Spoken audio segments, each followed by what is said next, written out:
सभी दोस्तों को हरीश गुंबार का बहुत बहुत नमस्कार।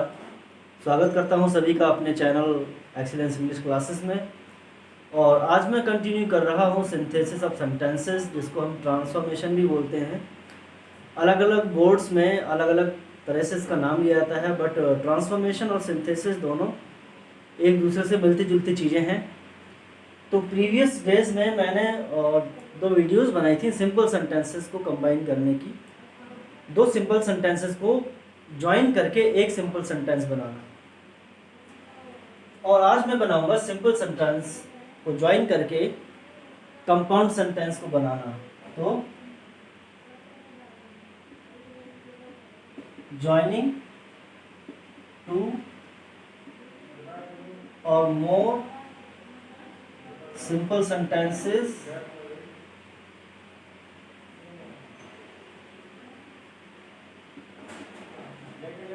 into one compound sentence। Compound, देखिए अब तक आपने पढ़ा था simple sentence, and simple sentence की मैंने आपको पहचान भी बताई थी कि सेंटेंस सिंपल कब होता है, जब उसमें एक ही फाइनाइट वर्ब हो और उसमें कोई दूसरा क्लॉज दिखाई नहीं देता है।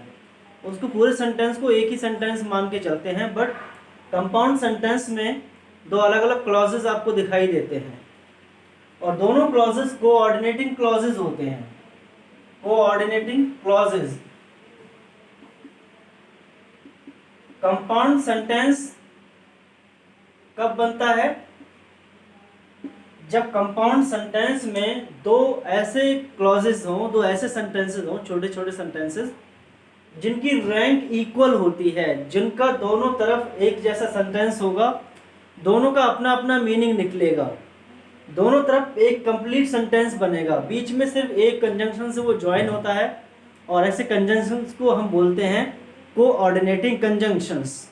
बस मैं इंफॉर्मेशन दे रहा हूँ आपको थोड़ी सी, जिससे आपको समझ में आ जाए। एक एग्जाम्पल मैं आपको कंपाउंड सेंटेंस का यहाँ करके दिखाता हूँ। जैसे ही ate food and he went to school। यही एक सेंटेंस मैंने आपको सिंपल में भी करके दिखाया था। उसमें मैंने परफेक्ट पार्टिसिपल का यूज किया था कि एक एक्शन पहले कंप्लीट हो चुका है और दूसरा बाद में होगा। तो having eaten food he went to school. ठीक है, वो सिंपल सेंटेंस था, बट हमें बनाना है कंपाउंड सेंटेंस। कंपाउंड का मीन्स यहाँ पर जो एट है और वेंट है, दोनों अपनी इसी फॉर्म में रहेंगे। एट भी फाइनाइट रहेगा, वेंट भी फाइनाइट रहेगा। तो कंपाउंड सेंटेंस में एक से ज़्यादा फाइनाइट वर्ब हो सकते हैं, और फाइनाइट वर्ब एक बार मैं फिर से आपको बता दूं जो अपने टेंस के अकॉर्डिंग लगती हैं। तो एट और वेंट ये दोनों चेंज नहीं होंगी अपने आप में। बस क्या करना है, इन सेंटेंसेस को कोऑर्डिनेटिंग कंजंक्शन से ज्वाइन कर देना है। अब देखिए, जब मैं इनको कंबाइन करूंगा तो क्या हो जाएगा? ही एट फूड एंड से जोड़ दिया, and went to school.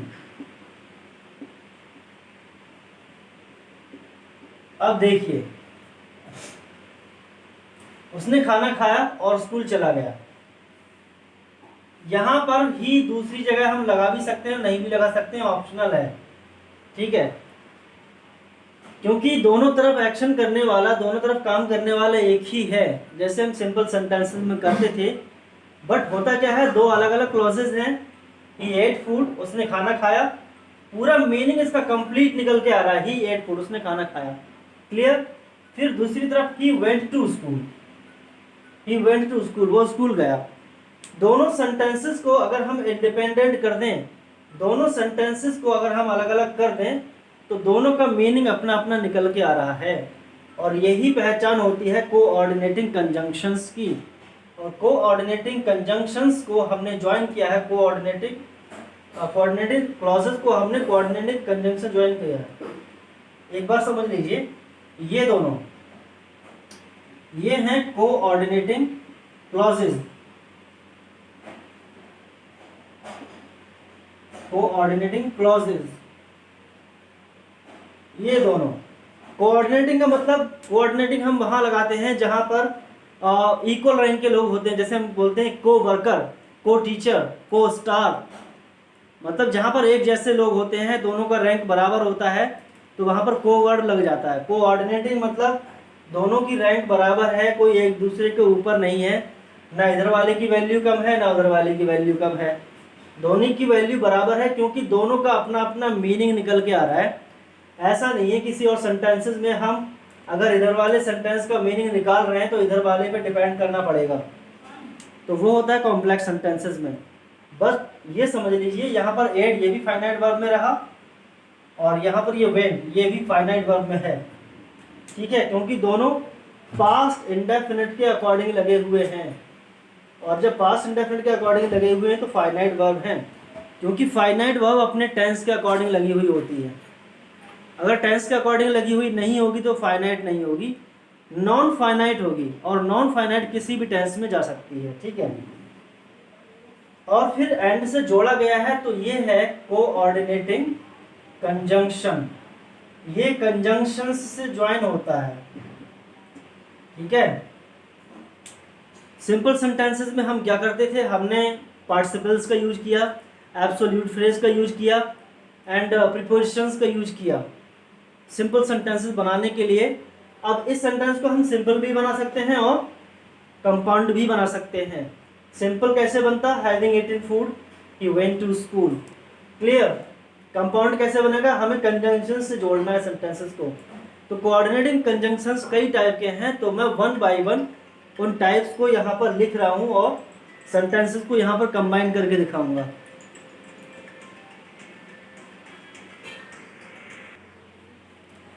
Now see dear students, कुछ कोऑर्डिनेटिंग कंजंक्शंस जो यहाँ पर दिए हुए हैं, जैसे and, both, and, both and means both Ram and Shyam, इस तरह से, both Hindi and English, both book and notebook, इस तरह से बोथ एंड का यूज होता है, ठीक है। As well as and not only but also, यहाँ पर ये जितने भी कंजंक्शंस दिए हुए हैं इनका यूज तब होगा जब एक चीज के साथ साथ दूसरी चीज भी शामिल है। एक साइड में इस सेंटेंस में भी है और दूसरे सेंटेंस में भी दूसरी बात है, यानी एक ही इंसान की दो क्वालिटीज दोनों साइड में अलग अलग बताई जा रही हैं, या उसके दो काम अलग अलग बताए जा रहे हैं। जैसे यहाँ पर he finished his breakfast, he went for a walk, तो इसने दो काम किए, दोनों एक्शन हैं दोनों साइड में, ठीक है। तो यहाँ पर एंड का यूज हम कर सकते हैं। He is a wrong, he is a mad man, यानी दो दो चीजें आ गई, वो रॉग भी है और मैड भी है, रॉग भी है और मैड भी है, दो एक्शन। यहाँ पर हिंदी और इंग्लिश, वो हिंदी भी सीखती है और इंग्लिश भी सीखती है, जहाँ एक काम के साथ दूसरा काम भी दिया हुआ है दोनों सेंटेंसेस में, दोनों अलग अलग सेंटेंसेस में, तो हम इन सभी कोऑर्डिनेटिंग कंजंक्शंस का यूज करते हैं। जैसे सिंपल सेंटेंस में हम बिसाइड्स का यूज करते थे, besides learning Hindi she learns English, तब ये हो जाता सिंपल सेंटेंस। बट हमें सिंपल नहीं बनाना है तो उसकी जगह ये कंजंक्शंस हम यूज कर सकते हैं, क्लियर। कैसे, उसने काम पूरा किया, ब्रेकफास्ट, उसने अपना ब्रेकफास्ट लिया और बाहर चला गया टहलने के लिए, तो सिंपल सी बात है, इसमें बस क्या करना है, इसमें तो सिर्फ एंड लगना है। He finished his work and went out। दोनों साइड में सब्जेक्ट एक ही है तो दो बार सब्जेक्ट लिखने की जरूरत नहीं है। आप देखेंगे यहाँ पर फिनिश्ड और वेंट दोनों फाइनाइट हैं, ठीक है, चेंज नहीं हुई है, बट एंड से सेंटेंस को जोड़ दिया है, सेंटेंस को जोड़ दिया है, तो ये बन गया हमारा कंपाउंड सेंटेंस। और एंड से जुड़ा है तो एंड क्या है, coordinating conjunction. And next sentence, he is a rock, ये दोनों है। अब देखिए जहां पर एक चीज के साथ दोनों चीजें शामिल हो तो वहां पर हम इन सभी का यूज कर सकते हैं, जैसे and, as well as, not only but also, ठीक है। तो as well as, not only but also, both and, किसी वर्ड का भी यूज हम कर सकते हैं। जैसे 2 number, he is both, both लगा दिया। अब यहाँ पर जो डैश लगा हुआ है इसके बीच में हम रखेंगे ये रॉग, इज बोथ रॉग। अब यहाँ पर ये एंड लगा हुआ है डैश के बाद, यहाँ एंड रख देंगे, एंड अ मैडमैन, ठीक है, एंड अ मैडमैन, ठीक है। यहाँ पर देखिए बोथ से जोड़ दिया है, बोथ रॉग एंड, बोथ यहाँ पर और एंड यहाँ पर, both dash dash and a madman. यहाँ पर वर्ब सिर्फ एक ही है और ये हेल्पिंग वर्ब है, मेन वर्ब नहीं है, तो यहाँ पर फाइनाइट नॉन फाइनाइट का कोई पर्पस ही नहीं है, ठीक है। और इसी को दूसरे तरीके से मैं बनाकर दिखाऊंगा, तो क्या हो जाएगा, he is not only, not only but also का यूज करेंगे, तो नॉट ओनली, नॉट ओनली के बाद क्या है, गैप है, डैश डैश, तो यहाँ पर क्या रख देंगे, नॉट ओनली अ रॉग, ठीक है, not only a wrong but also a madman. देखिए नॉट ओनली बट ऑल्सो, एक के साथ दूसरा काम फ्री है, ठीक है, तो हम नॉट ओनली बट ऑल्सो लगाते हैं। वो रॉग भी है, रॉग यानी बदमाश टाइप का आदमी, एंड मैडमैन और पागल भी है। She learns Hindi, she learns English, दोनों चीज़ें हैं, तो हम यहाँ पर एज वेल एज का भी यूज़ कर सकते हैं, नॉट ओनली बट ऑल्सो का यूज़ कर सकते हैं, बोथ एंड का भी यूज़ कर सकते हैं। जब दोनों साइड में एक के साथ दूसरा काम हो रहा है तो इसलिए हम इनमें से किसी भी कंजंक्शंस का यूज़ कर सकते हैं। She learns Hindi as well as English, okay. तो कुछ सेंटेंसेस कंपाउंड इस तरह से बनेंगे, क्लियर।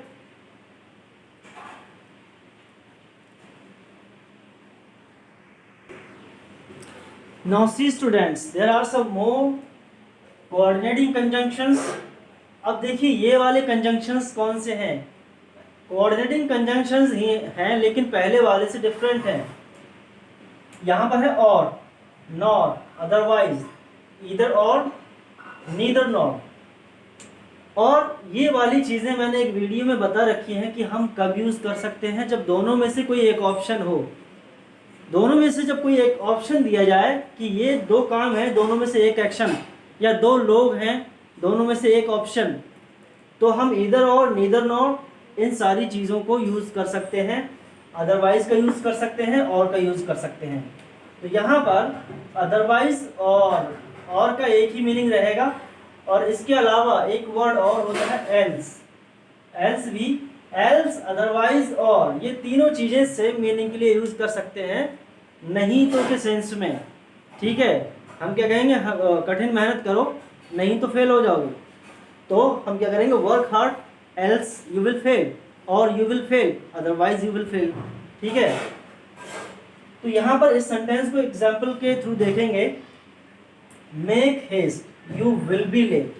और सबसे अच्छा तरीका होता है किसी भी सेंटेंस को आप पढ़कर देख लीजिए, पढ़कर आपको क्या समझ में आ रहा है वो ज़्यादा आपको सूटेबल होगा, बहुत जल्दी उस सेंटेंस को आप चेंज कर पाएंगे। यहाँ पर क्या है, जल्दी करो लेट हो जाओगे, तो कहने का मतलब क्या है, जल्दी करो वरना लेट हो जाओगे, ठीक है, या नहीं तो लेट हो जाओगे।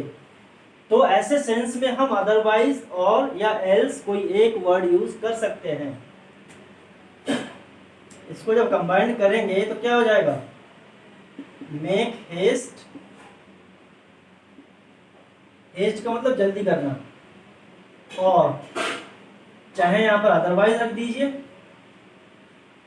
या सिर्फ और रख दीजिए, और you will be late, okay. पहले वाले जो कंजंक्शंस थे, इससे पहले वाले, उनमें दोनों टास्क को साथ में लिया जाता था, दोनों साइड के कामों को बराबर माना जाता था, इसलिए वहाँ पर as well as, both and, not only but also use होता था। बट यहाँ पर दोनों में से कोई एक ही चूज करना पड़ेगा, या तो जल्दी करो या तो लेट हो जाओ, ठीक है, जल्दी करो नहीं तो लेट हो जाओगे। तो इसलिए बीच में अदरवाइज और का यूज करेंगे।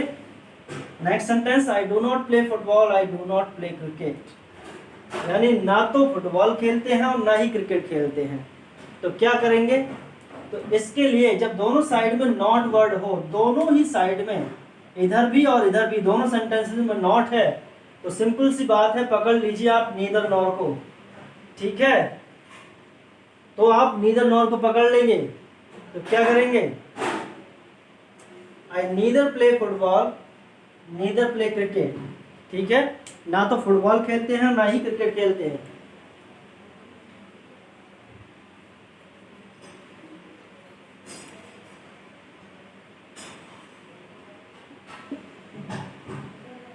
I neither play football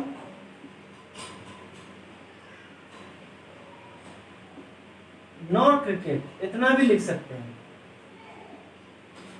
nor cricket या फिर नॉर क्रिकेट के बाद, नॉर के बाद जो भी वर्ड रखेंगे ऐसे करके रखेंगे, nor do I play cricket.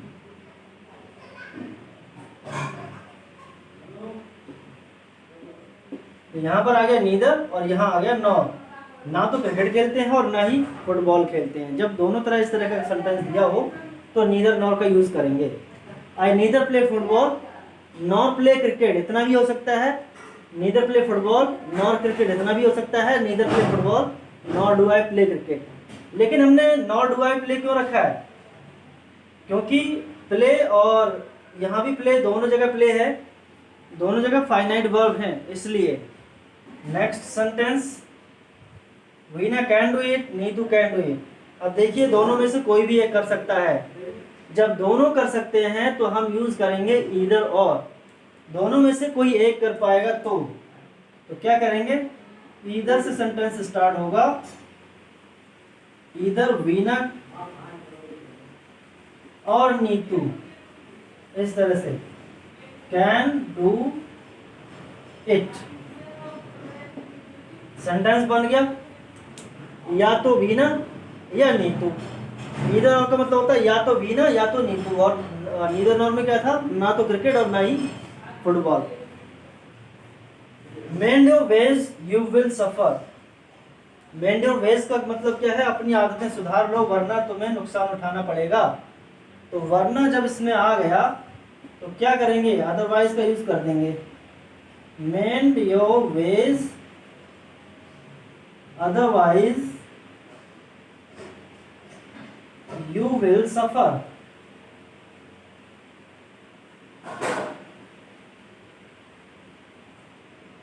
Okay, उम्मीद है सेंटेंस ही समझ में आ गए होंगे। आज दो तरह के कोऑर्डिनेटिंग कंजंक्शंस का हमने यूज करके बताया है।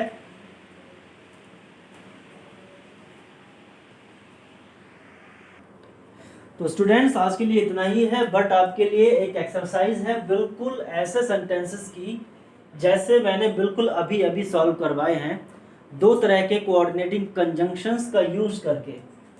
ही likes to play cricket, his brother also like it. यानी उसको भी क्रिकेट पसंद है, उसके भाई को भी पसंद है। आप क्या यूज करेंगे आप समझ गए होंगे। You were fine, you were sent to jail. Fine भी हुआ, जेल भी चले गए, आपको पता होगा कैसे यूज करेंगे। My friend is foolish, he is also obstinate. Foolish भी है और ऑब्स्टिनेट भी है। वर्क हार्ड, हार्ड वर्क करो वरना फेल हो जाओगे। He can not right, he can not read. ना तो वो लिख सकता है और ना वो पढ़ सकता है। बिल्कुल सिंपल ऐसे सेंटेंसेस जैसे बिल्कुल अभी मैंने सॉल्व करवाए थे। तो आज के लिए इतना ही। एक नया चैनल है इसलिए सपोर्ट करिए, चैनल को सब्सक्राइब करिए, बेल आइकन को प्रेस करिए, वीडियो को शेयर करिए अपने फ्रेंड्स के साथ। Thanks for watching this video, have a great day.